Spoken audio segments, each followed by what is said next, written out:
வணக்கம். இன்றைய முக்கிய செய்திகள். கவர்னர் மாளிகையில் தேநீர் விருந்து, முதல்வர், சபாநாயகர், அமைச்சர்கள் பங்கேற்பு.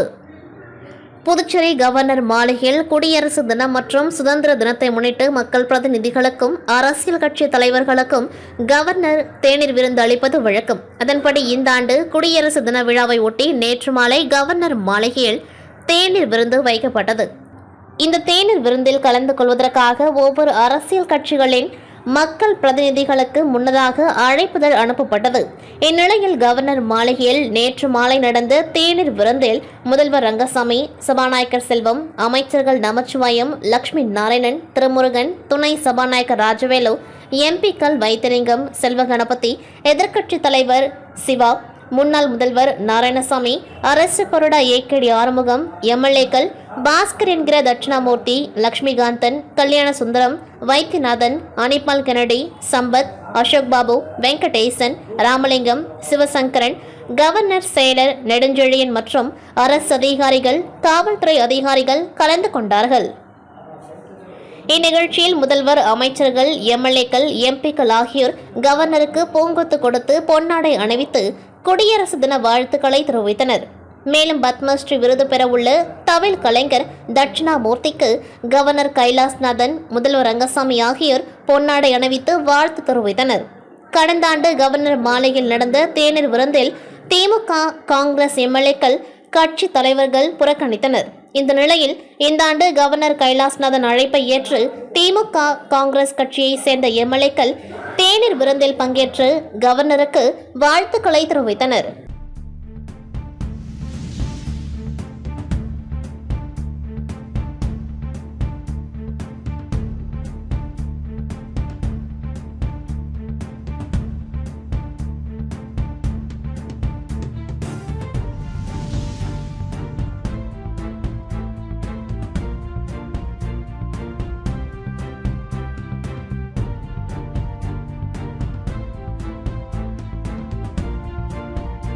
புதுச்சேரி மங்கலம் தொகுதிக்குட்பட்ட உருவையார், மங்கலம் ஆகிய கிராமங்களில் பழுதடைந்து கிடக்கும் கிராம நிர்வாக அலுவலகத்தை புதிதாக கட்டித்தர வேண்டுமென அப்பகுதி மக்கள் தொகுதி சட்டமன்ற உறுப்பினரும் வேளாண் துறை அமைச்சருமான தேனி ஜெயக்குமாரிடம் கோரிக்கை வைத்தனர்.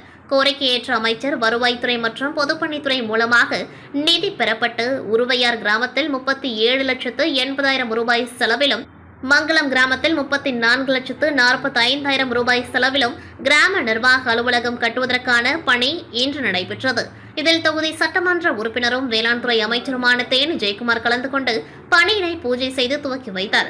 நிகழ்ச்சியில் தெற்கு துணை மாவட்ட ஆட்சியர் சோமசேகர் அப்பாராவ் கொட்டாரோ, தாசில்தார் சேகர், தாசில்தார், சிறப்பு கட்டிட கோட்டம் 1 செயற்பொறியாளர் வாசு, உதவி பொறியாளர் ராஜ்குமார், இளநிலை பொறியாளர் சண்முகம் மற்றும் ஒப்பந்ததாரர் ராமையன் மற்றும் என்ஆர் காங்கிரஸ் பிரமுகர்கள், ஊர் பொதுமக்கள் கலந்து கொண்டார்கள்.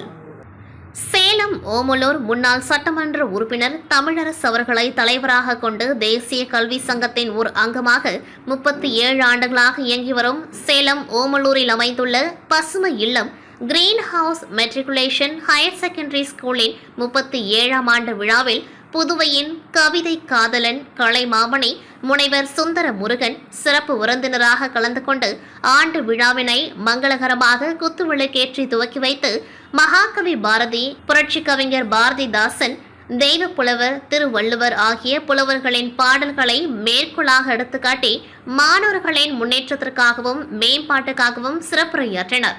கடந்த பொதுத் தேர்வில் அதிக மதிப்பெண் பெற்ற மாணவ மாணவிகளுக்கும் பல்வேறு துறைகளில் சாதனை படைத்த மற்றும் கலை நிகழ்ச்சிகளில் மாவட்ட அளவில் வெற்றி பெற்ற மாணவ மாணவிகளுக்கும் பாராட்டு சான்றிதழ்களையும் விருதுகளையும் வழங்கி மாணவ மாணவிகளை வாழ்த்தினார்.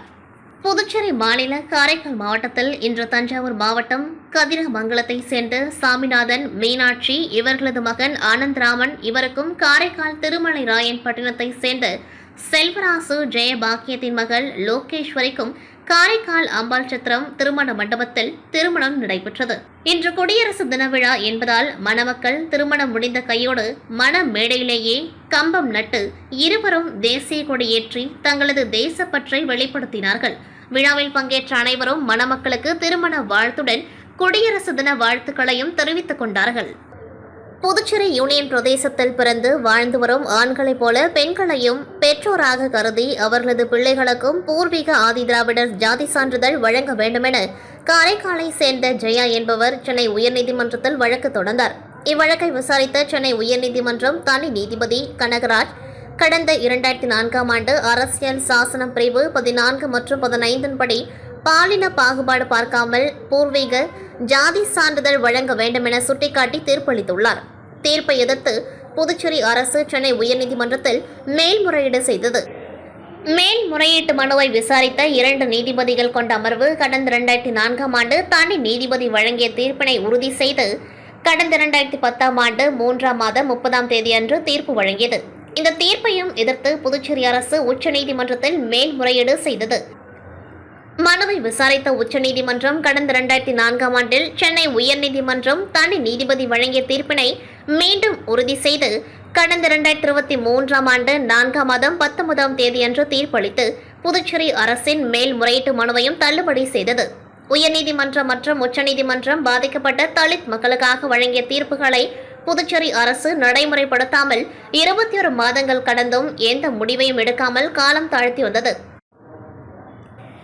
இந்நிலையில் ஆண் பெண் இருபாலரையும் பெற்றோராக கருதி தாழ்த்தப்பட்ட பழங்குடி பெண்களின் வாரிசுகளும் பூர்வீக ஜாதி சான்றிதழ் வழங்க உயர்நீதிமன்றம் மற்றும் உச்சநீதிமன்றம் அளித்த தீர்ப்பை அரசாணையாக வெளியிடக் கோரி புதுச்சேரி மாநில விடுதலை சிறுத்தைகள் கட்சி சார்பில் சட்டசபை நோக்கி பேரணி நடத்தப்பட்டது.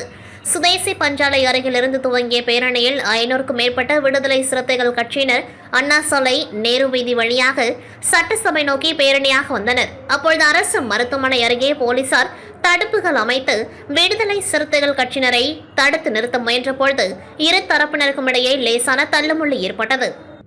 தொடர்ந்து கோரிக்கைகளை நிறைவேற்ற கோரி கண்டன கோஷங்களை எழுப்பிய நிலையில் கட்சியின் முதன்மை செயலாளர் தேவப்பொழிலன் தலைமையில் முக்கிய நிர்வாகிகள் சட்டப்பேரவையில் முதலமைச்சர் ரங்கசாமியை சந்தித்து கோரிக்கை மனுவையும் அளித்தனர்.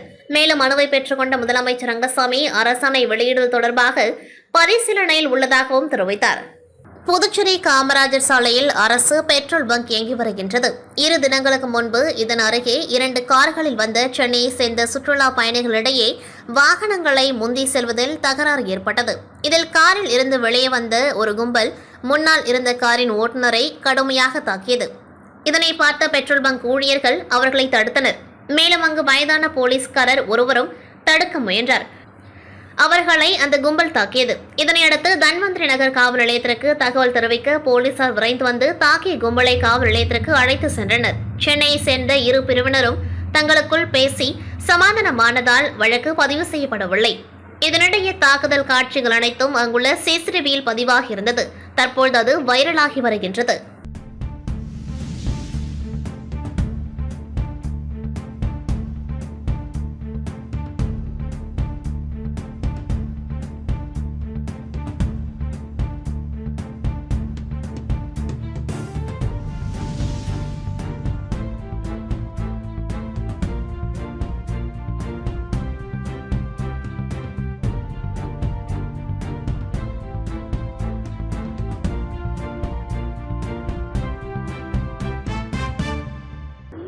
நாட்டில் கலை, அறிவியல், சமூக பணி, பொதுப்பணி, அறிவியல், வர்த்தகம், மருத்துவம், இலக்கியம், கல்வி, விளையாட்டு உள்ளிட்ட துறைகளில் சிறந்து விளங்குபவர்களுக்கு நாட்டின் உயரிய விருதான பத்மஸ்ரீ, பத்மபூஷன், பத்ம விபூஷன் ஆகிய விருதுகளை மத்திய அரசு வழங்கி வருகின்றது. ஒவ்வொரு ஆண்டும் குடியரசு தினத்துக்கு முந்தைய நாள் இந்த விருதுகள் அறிவிக்கப்படுகின்றது. அதன்படி 2024ஆம் ஆண்டுக்கான பத்மஸ்ரீ விருதுகளை மத்திய அரசு நேற்று அறிவித்தது. மொத்தமாக 12 பேருக்கு பத்மஸ்ரீ விருது அறிவிக்கப்பட்டுள்ளது. இதில் புதுச்சேரியை சேர்ந்த தமிழ் இசை கலைஞரான தட்சிணாமூர்த்திக்கும் பத்மஸ்ரீ விருது அறிவிக்கப்பட்டுள்ளது. புதுச்சேரி அபிஷேபாக்கம் கங்கையம்மன் கோவில் வீதியில் வசித்து வரும் தமிழ் இசை கலைஞர் தட்சிணாமூர்த்தி தேசிய அளவிலான கண்காட்சிகள் மற்றும் பட்டறைகளில் பங்கேற்று பல்வேறு தேசிய அளவிலான விருதுகளை பெற்றுள்ளார். குறிப்பாக புதுவை கலை மாமணி விருது, டாக்டர் அம்பேத்கர் ஃபெலோஷிப் தேசிய விருது 2011, டாக்டர் ஆஃப் மியூசிக் தமிழ் விருது, டாக்டர் அம்பேத்கர் கலாஸ்ரீ தேசிய விருது உட்பட பல விருதுகளை பெற்றுள்ளார். இதனிடையே தனக்கும் பத்மஸ்ரீ விருது வழங்கியுள்ள மத்திய அரசுக்கு நன்றி தெரிவித்தவர் வளரும் தமிழ் இசை கலைஞர்களுக்கு தாம் உறுதுணையாக இருக்கப் போவதாக கூறியுள்ளார். இத்துடன் செய்திகள் நிறைவடைகின்றது. நன்றி, வணக்கம்.